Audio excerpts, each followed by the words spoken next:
Hey guys, so part 1 of the Caves and Cliffs update was released yesterday. There's not a lot of changes to Caves and Cliffs in there yet. Those will be added in part 2, which will be released around the holiday season this year. Today I want to take a look at part 1, which focused on mobs and items. If you take a look at game mechanics and the possibility to make new farms, part 1 of the update definitely offers a lot more content than part 2, because if you look at it, new caves and changed terrain doesn't really allow you to make a farm out of it. So that's why we're gonna take a look at all the new items, how to farm them, and also how we can use new mechanics in order to upgrade old farms in this video. So in this video, I want to show 30 new farms or concepts. In most cases, I already have a working farm that I can showcase. In some cases, I'll just explain the idea. All right, let's get started. There's a rough structure I'm gonna follow. I'm gonna start with the farms that I'm the least excited about. I'm gonna end the video with the farms I'm the most excited about. Okay, let's start with farm number 1, a glow lichen farm. The glow lichen is a new type of block that was added to underground caves. You can mine it with shears in order to get the items and use bone meal to spread it to a side of it. So you can also use an efficiency 2 shears to even insta-mine it, and we can use that to make a very efficient glow lichen farm. So you could climb in here. There's 6 dispensers that would spread the glow lichen using bone meal. So I'm gonna turn it on here. You can just stand in here and mine glow lichen. This way you can make a very efficient glow lichen farm. It's possible to get several 100,000 items per hour, but unfortunately glow lichen is not really that useful in large quantities. You can always also just use bone meal to spread it in case you want to build with it. Don't even need it in item form. And yeah, there's probably not a big need for a lot of glow lichen. The same can be said about hanging roots, so it seems like those are just a decorative block without any second uses. So you can make a very simple farm. You just need some rooted dirt and a bone meal dispenser, and then just a clock to power those, and then you can use shears to harvest them. Moving on, we're going to talk about an old farm that can be upgraded with 1.17 features. In older versions of the game, efficiency on shears didn't help you mine vines. So only haste of a beacon would help you partially to mine vines a bit quicker, but you're always limited to the slow mining speed. In 1.17, if you have efficiency 2 shears or higher, you can now insta-mine vines, which allows you to make much faster farms. The next one is a fun application or trying to find a use for the new goat mob. So you can use the goats in order to kill pretty much every type of mob. So I'm using the screaming goats that are more aggressive than a normal variant in a zombie spawner setup. So as you can see, sometimes the goats would start ramming the zombies, but the progress isn't really that great. So this has been going on for a while. The goats just kill the zombies too slowly. I think I would need to either make the area larger so the goats would have more space to attack, or just put even more in there. I'm not quite sure if this would work out, but there might be a way to use the goat for mob farms in order to kill them safely.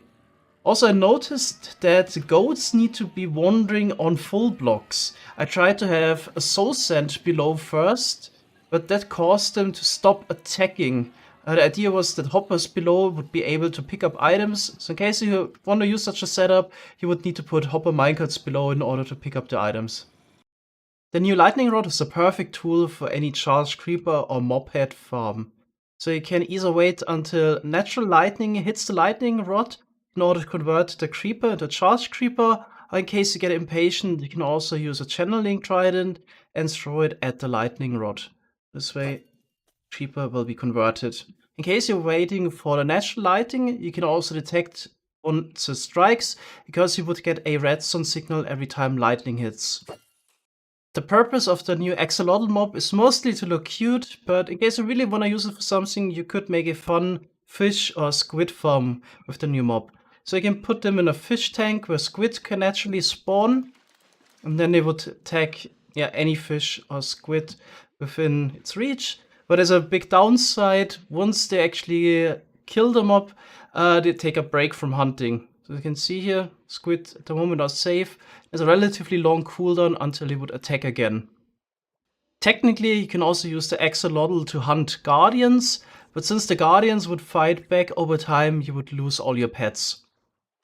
Next, we got a stray farm, which you can use in order to get arrows of slowness. So it's no longer required to wait for strays to spawn in a cold biome. You can now also use a regular skeleton spawner, for example, and convert the normal skeletons into strays by having them in powdered snow for a long enough amount of time. So here additionally got some cobwebs, and there's partially standing in both of the blocks. Because from my experience, it took a bit too much time to have just a high enough pillar of powder snow for them to glide through. So that's why I'm using the cobwebs here. Okay, then he would fall down, take a bit of fall damage. And if you kill him here at the bottom, you would get the arrow of slowness and regular arrows on top. So this is basically just an upgrade for your normal skeleton spawner.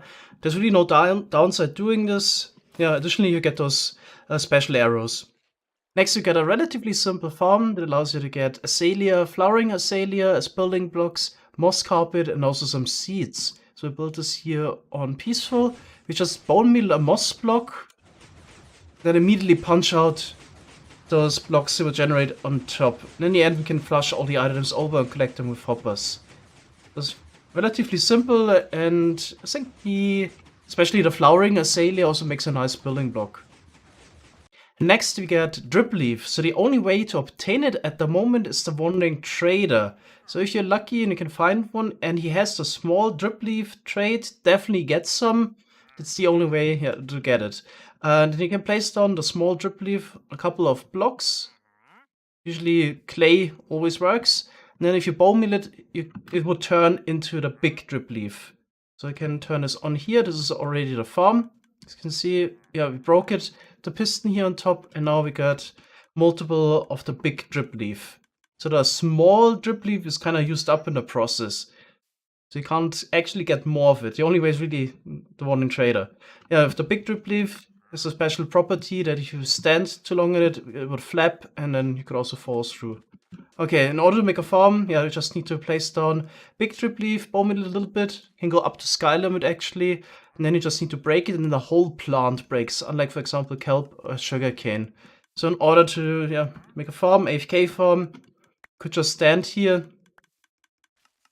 place big drip leaf, break it, place it again, and this way you make a profit.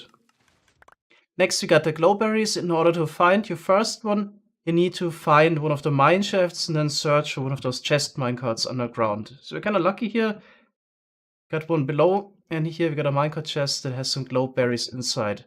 Alright, in order to get more, you just want to place them down on the underside of a block to get the cave vines. And then you just need to wait. If you're lucky, they will grow some glowberries. That wasn't even the case here. Let's increase the random tick speed a little bit. And yeah, we should get some. Okay, so in order to harvest them, I would recommend just use a flying machine. But you could technically also use foxes in order to harvest them. So similar to the sweetberry bushes, foxes also like to eat the glowberries. What's special about the glowberry block as part of the cave vine is also a light source. Next, let's take a look at copper. So copper comes in different stages depending on the oxidation level. So if you craft your copper block, first time it looks like this, and you leave it unattended, it will slowly convert into oxidized copper. But if you want to keep it in a different state, you can apply honeycomb in order to prevent it from aging any further. But you can also use a dispenser to do that. Here would be a little contraption that as soon as the copper turns to the next stage would apply honeycomb per dispenser. So let's increase the random tick speed real quick in order to show this. There we go. And now this is a waxed copper block. You can mine it and place it down again. It will stay as it is. Waterlogged radius is also a new 1.17 feature, and for example, it could be useful for a netherwort farm, because minecarts travel a bit slower on waterlogged powered rails than usually, and this is basically the perfect speed to place netherwort here without missing any. One of my favorite 1.17 feature is definitely the moss spreading mechanic. If you bone meal a moss block, it would spread to all kinds of blocks, including, for example, grass, dirt, and also various stone types. So you can use this feature to transform an entire landscape, but there's also a lot of farms that are based on this. You also would get those azalea bushes, like mentioned earlier, which you can also in turn bone meal again, and this will grow a tree, but also convert the moss block below into a rooted dirt block. So we basically just transformed stone into rooted dirt. Additionally, you could use a shovel and convert the rooted dirt into a path block, and then if you place a block above, you get some normal dirt, which then in turn could be also converted into a grass or mycelium block again. What makes this moss mechanic very interesting for me is that we now can make all kinds of farms fully automatic that previously required a player. So here we got a setup that would automatically generate wood without a player placing down a sapling. So we turn on a stone generator, convert stone into moss, and then just randomly bone meal the blocks that generate above the moss, including azalea. In some cases, we would generate a whole tree above, but we would also get some rooted dirt on the side. So in case if we would push the logs somewhere else, then a player could stand here and convert all the rooted dirt into just a normal path block, which in turn would, if you blow it up with TNT or push a block above, would turn into normal dirt again. So you can basically make a very automatic dirt farm as well. The new flowering azalea leaves can also be used in order to improve our honeycomb or honey farms. So previously, if you had the most efficient design, flower directly in front of the hive, it wasn't really a nice way to turn the farm off, because you always had the bees coming out of the hive. But now you can actually use the most efficient layout, just using the flowering azalea leaves and have a fence gate in front. So if you open it, the bees will be allowed to exit the hive, then they can pollinate the flowering azalea instead of the flower. And you can even turn off the fence gate at any time. Bees will still go back into the hive, but they can't exit again. So this is a nice way to turn off any honey or honeycomb farm without sacrificing any of the efficiency. Leaves are also a pretty nice block. So another nice side effect of being able to get trees automatically is that an AFK leaf farm would be a bit simpler. So previously a player had to do it all, place a sapling and then also shear the leaves. While being AFK, there were setups that allowed you to do this, but they were rather complicated. Now it would become a lot easier. Now the player only has to focus on breaking the leaves, for example. It's also pretty nice that another nice block conversion technique works in combination with moss. So you can convert stone into moss, and then if you would grow a 2x2 tree, on top you can convert moss into podzol, which is also just a variant of dirt. So you could also make an automatic moss farm without having to shoveling the rooted dirt. You could have a player placing saplings instead. And then, piston setup would either break the logs by pushing them into a TNT blast chamber, break enough leaf to get saplings back, and you could push those blocks on the side and also blow them up with TNT. So you could make a dirt farm just with a player placing saplings. Before we talk about more applications of the moss mechanic, let's take a look at dripstone farms. So the intended way to farm dripstone is to attach pointed dripstone at the underside of a dripstone block and have a source of water on top. And then this way the stalactite would slowly grow, takes about 100 minutes on average, so that either the stalactite grows in length or the stalagmite at the bottom would be formed or grow in length. So after a couple hours of AFKing, it would pretty much look like this. Then you could launch 2 flying machines to just punch everything out. It's probably the easiest and most efficient setup to farm this type of item. Okay, let's do this real quick. Let's launch the flying machine. It's satisfying to actually watch it going through this giant dripstone setup. So the one on top breaks the stalactites, some of them fall down. The machine at the bottom collects most of the items and sweeps them to the side. But it will also return. Everything that is remaining will be swept to the other side and collected by the water stream. Sounds also pretty satisfying, I have to say. So what is the point of dripstone even useful for? Of course, you can use it as a decoration block or even craft the dripstone blocks out of it. But there's also a practical use to it. you can use it for mob farms. So mobs falling on top of a dripstone suffer a lot more fall damage. You could kill a witch with just this short fall. You've got a comparison with dropping down on a normal block. There's a couple downsides to it. You could technically land in between the pointed dripstone blocks, so some of the mobs might not be killed by this. This would mostly work for larger mobs. Spiders come to mind, or polar bears or something larger, where there's no chance it could land in between. Also, the item collection is a bit problematic. You can't easily place pointed dripstone on top of hoppers, and some of the items could land on top of the dripstone. In my Peaceful series, I showed a nice solution for this problem already, but I think the use of pointed dripstone in combination with mob farms is rather limited. I don't think a lot of people will actually use it. If you go mining in 1.17, eventually you will run into one of those geodes, which is the place to go in case you need some Amethyst Shots, which is the base material, for example, for the spyglass, tinted glass, and also, just for the normal Amethyst block here. Right, so if you come across one of those geodes, the important block is the budding amethyst. So this is like a normal amethyst block, but it has a cross here on the side, and over time, those clusters will grow out of it. Unfortunately, there's really no way to get this budding amethyst in item form or move it. In case you would try it in vanilla Minecraft, you would punch out the budding amethyst. So you need to build your farm on site. You basically need to build around the given structure. So we did it actually in a peaceful server. Here we are on a copy of our world. We're gonna quickly fly over to our existing setup. So here we turned one of those geodes into an Amethyst Shot farm. Every 167 minutes, all those pistons would fire and punch out the amethyst clusters, and the shards are collected. The farm is rather slow, but if you AFK here long enough, you will get a good amount. If you want to get some of those new glow item frames, you will need some of the new glow ink sacks, which you can get by hunting some glow squid that you can find underground. But you could also try to make an automatic setup. But the spawning conditions for glow squid changed in the last week before the release of 1.17. So that's why I don't really have a setup ready. Here we got at least a setup that allows for glow squid spawning. So the conditions are we need complete darkness. The Y level needs to be below the sea level.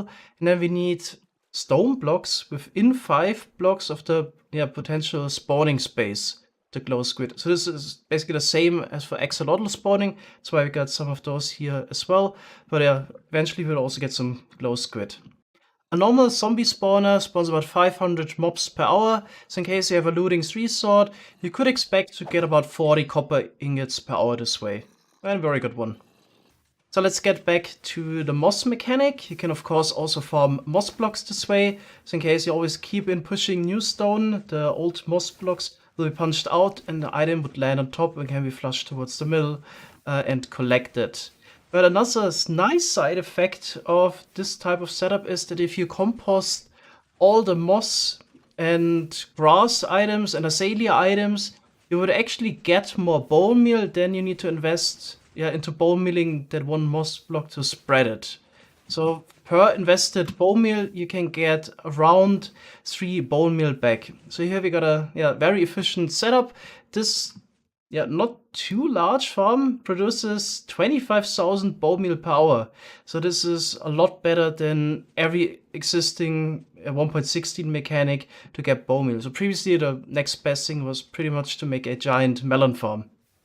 Another really good thing about this type of bone meal setup is that it doesn't really require a player nearby, unlike for example the random tick based melon farm. So you could build this in your spawn chunks, keep it running, do something else in a different area on the server, and come back and have a ton of bone meal. Additionally, you could even convert the bone meal into XP by using it, for example, to grow bamboo, which can be used as a fuel.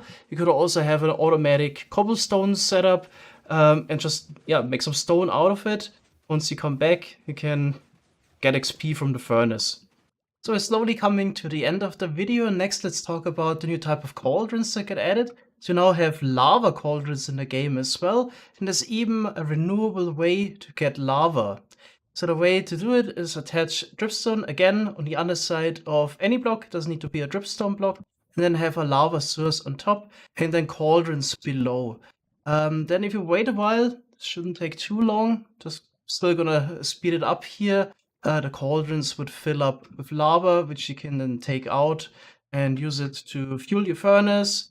Or you can also just convert it into obsidian. So you could place it down, mine it with the pickaxe, or even place down the lava automatically with the dispenser and then mine it with a pickaxe. I got a nice setup for this. So you could make an efficient setup to AFK obtain lava. Haven't done it yet, planning to do it in the Peaceful series, and then AFK mine the obsidian later, or second player could do it in the meantime. So here we got the setup. Could just stand here, and the dispenser would dispense the lava for you, and you could stand here for hours mining obsidian and pick it up later. People, of course, always message me better ideas. You could also just mine the obsidian in the end dimension instead, but you can't really do that AFK for longer than 1 or 2 minutes until you completely dug through an obsidian pillar, and then you gotta reposition yourself. Here you can just completely go AFK and come back hours later. Now let's check out the second type of cauldron that got added to the game, the powder snow cauldron.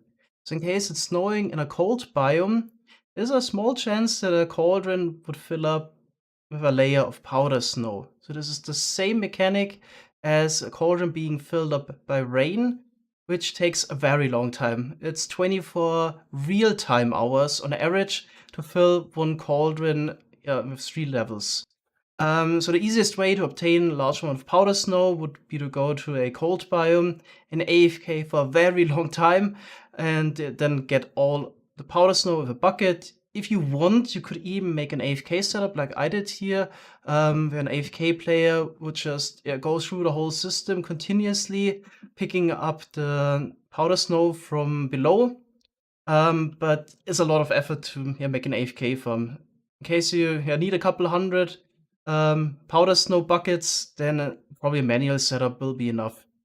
Apart from converting skeletons into strays, there's also another use for powder snow. It damages all kinds of mobs. So the Magma Cube has a reputation as a mob that is pretty hard to kill. It doesn't really take fall damage. You can't use fire damage on it. If you use an iron golem, the Magma Cube would fight back eventually. One better way is to use the Wither Rose instead, but that could be hard to get for some people, so the powder snow would be a viable alternative. Also, any item that would drop in here can be collected by a hopper below.